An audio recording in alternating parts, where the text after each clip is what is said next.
Hi, everybody. This is podcast number 5 for BVS Film Productions. What's the name of this thing again? It's called, there's a name for it. We name our, what's our film, what is it called? It's called something. Fifth podcast? No, there's a name we have it.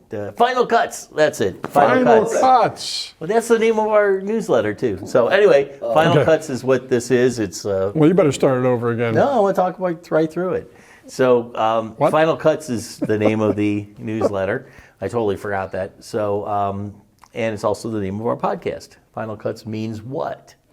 Of course, the last cuts before you finish your video and or vodcast. Correct. Yes. Correct. Or podcast. Right. Yeah. Which just brings us into our first subject, which is budgets and what it takes to develop a budget for a video or a vodcast or a podcast. And, you know, we're getting towards the end of the year, and it's one of those things that people are going to start needing to put their budgets together if they haven't already for next year's marketing. So, Denny, tell us a little bit about what comes into play when people have to create budgets for marketing in general. Oh, well, you know, it's kind of interesting that you asked that. We're on the cusp of 2023. So, you know, this is the time, if you haven't done it already, better get on the stick, because you have to look at your marketing strategies and your marketing plans and kind of lay out the landscape as to where your marketing dollars are going to go. You know, and of course, website is important, your marketing communications budgets, whether you're doing any type of reach to your audiences, to your targets, to your customers. You know, you need to include all of the elements where you're looking at social media, trade shows, if there are available, any type of communications that goes to salespeople and end users. But podcast is something that is growing exponentially right now. Actually, it has been growing for a long time. In the last 6 years, it's coming to light now well, with people. Yeah, everybody's just now starting to go, oh, Yeah. hey, you know what? This is a way that we can get our name out in front of people. There's a very minimal cost to it.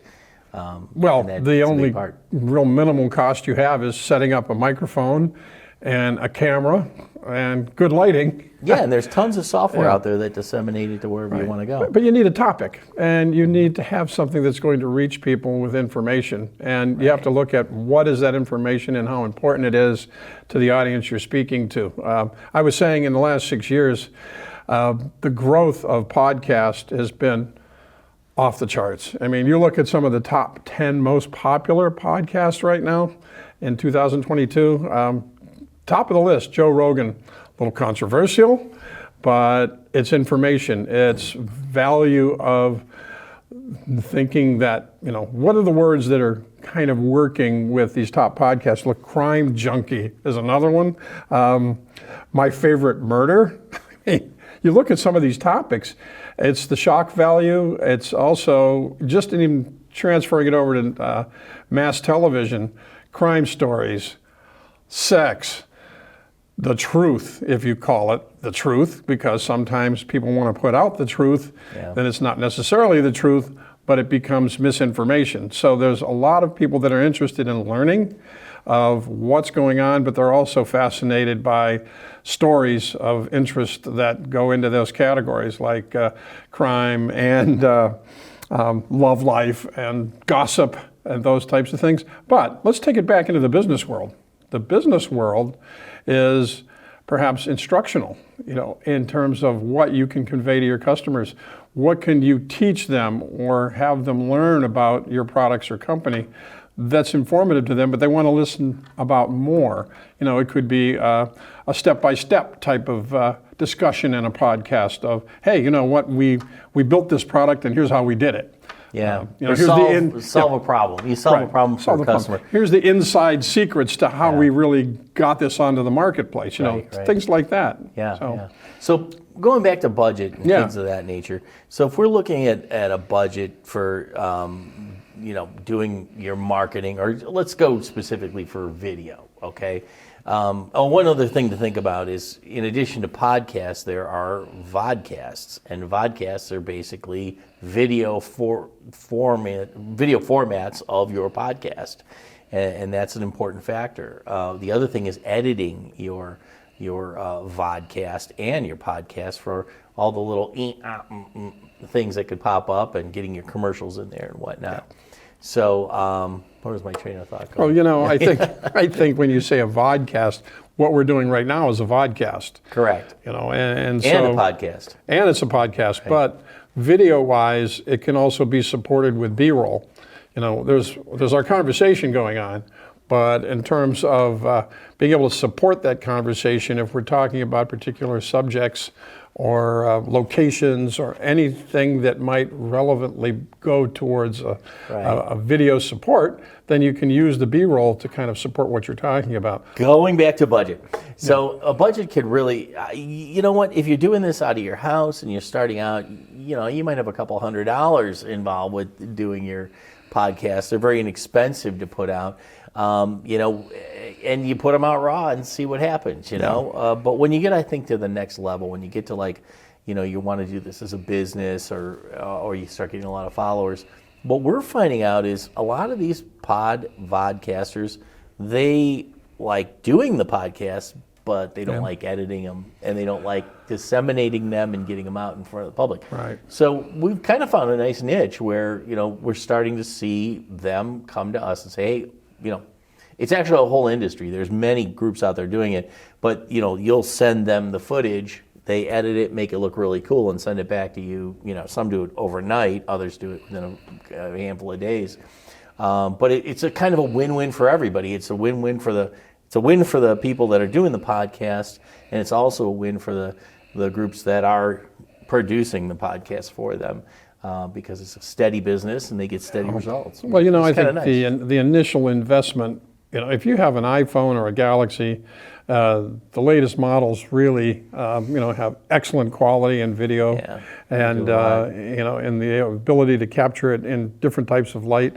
But also, that's one part of it, and also having good sound and audio to go along with it. Right. Now, you can pick it up on your phone, or you can combine the two together, or you can get help putting the two together as well. Now, I'm going to divulge a secret right now that is nobody knows about. This is a prop. This is not being used right now. It could be used, but it just looks cool because it stands there and it shows that we have a podcast.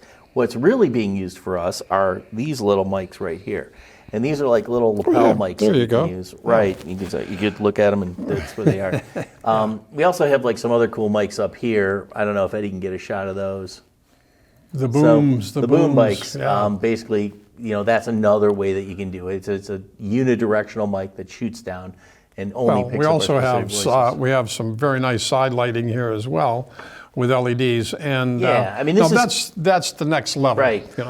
This is your higher end, studio that you can go into. But what it does is it creates flexibility for you, so you're able to do almost anything you want. But you can do a tabletop lighting system that's really nice. There's little ones that you can just use as a ring to give you nice lighting and and visibility. And last year we were doing, actually earlier this year, Zoom calls with different CEOs around the country for an annual meeting. And some of these CEOs just have it all buttoned up because their company knows how to set it up. And so you may be in a company where you've got a room already set up to do these things. And so your minimal investment's already made. Actually, your maximum investment's already made. Right. It's taking the advantage of that to set it up for a podcast, with your personnel, your different levels of management or sales or marketing or engineering. You can put any of these people into a discussion mode and really make it more informative. Right, and the other thing is the prices are all over the place for editing as well. So once you get your initial investment of cameras and what you want for audio, we've done a lot of research on this, and it really ranges. I mean, I've seen them as low as $10 an episode for half an hour for audio, up to $8,000 an episode for audio, video, recording, everything, and advertising and putting it out in front of all the directories. So there's a huge range in there, and I think the best thing to do is think about what you can afford. Think about what you can afford and think in terms of a monthly basis. So if you say, hey, I only got $100 a month or $50 a month, then you go to the lower end guy, you try him out, or maybe you try to do it yourself. But if you really want a professional and you're starting to get a lot of followers, then you may want to look at a group that can handle this on a full-time basis, where you know you're going to get your product back the next day. You know it's going to be on time, and you know it's going to be at the cost that they say it's going to be. Yeah, I just came back from Louisville, the Equip Expo. Yeah. And they had a roundtable discussion with, I shouldn't call it roundtable, a stage discussion with the leading influencers in the lawn and landscape business. These are landscapers across the country that have a following. And they do have the ability to be outside and talk, but it's their personality that carries it through. And they talk about different tips and information on lawn care. But some of these guys are 20 to 30,000 followers, and so their information is watched by a lot of people in that industry. But you can take it into any type of industry and become an influencer in a way. Right. And it depends on how you really capsulize your information so that it's of interest to your audience, and that's where, if your audience is looking for certain types of information, you can do it vocally, but then visually you may need to be able to put together more video support with it. Yeah, and the other thing, when people say they have followers, there's so many things that you have to look at in that aspect, and that's probably another podcast, but just some of the quick things is, you can buy followers. It's not the thing to do. It doesn't work for you. Many people will automatically follow you that aren't in your industry just so they can get to know other people. So those are some things you really have to watch to make sure you get followers that are really effective for you. Another story, but that's something to think about. Yeah. And so anyway, so that's kind of my thoughts. Anything else you want to add? Well, I was going to say, once you have a podcast, where are we going to place it? There's Facebook. Now, there's also the other platforms that you can look at. YouTube is another platform. Well, you're talking about a vodcast, right? A vodcast versus a podcast. Yeah, podcasts seem to have their own directories that you just go right into, and they'll put them in there. But a vodcast, yes, you can put it on YouTube, Facebook. You put it on all your social channels. Right. One of the things you can do with them that's really cool, and this will be another podcast as well, is cut them up into little 10-second, 20-second bits of information. And we're going to start doing that, Eddie. We just want to let you. We're going to start doing that. So what that'll be is basically you just take that little bit of information and you get it out there to kind of like a little sizzle to people. And that's also part of the editing process that a lot of customers don't want to do. They'd rather have you do it to make it go so it goes quicker, first of all. Oh, yeah. Yeah. So those are some of the things that I think are pretty popular now. Yeah, very much. Yeah. So good. So recapping, where do we begin? I would say from a budget standpoint, recapping, think about what you want to, what you're comfortable spending, what you can get away with spending every month. Don't break the bank. Try it out, test it, see if it works for you. If you're at that next level, find a group that can get you what you want at the price that you feel you can do it. Look at their work. Look at what they've done in the past. Look at all the different things you would look at with a regular vendor. Yeah. Correct? Well, I was just thinking about besides where you're looking at developing your budget and your content, thinking about what is the value to your audience as far as what they're going to learn or take away from it. Is it going to help them improve what they're doing, improve how they're working, learn about some type of way of using your product that's going to be helpful? So, you think about all these things. Podcast. Yeah, that's another podcast. Actually, it is a podcast. Helpful tips, obviously, but exactly. Yeah. So I got to tell you a real quick story, though. Yeah, go. Okay, now this was going to be my, let's call it TikTok video on how to take a big cut log that came from a tree that we had taken down. I mean, it's probably almost not quite as big as this table, but it's round and it's very thick. This table is what would you say, 4 feet in circumference? 3 feet. 3 feet. 3 feet. Let's go 2 feet. For our podcast people. No, the idea was, what am I going to do with these things? Swinging an axe trying to cut it? No, you can do small ones, but running a log splitter, well, how to get it into my backyard is another story. So I thought, well, how about if I do a video of me drilling holes in this and then filling it with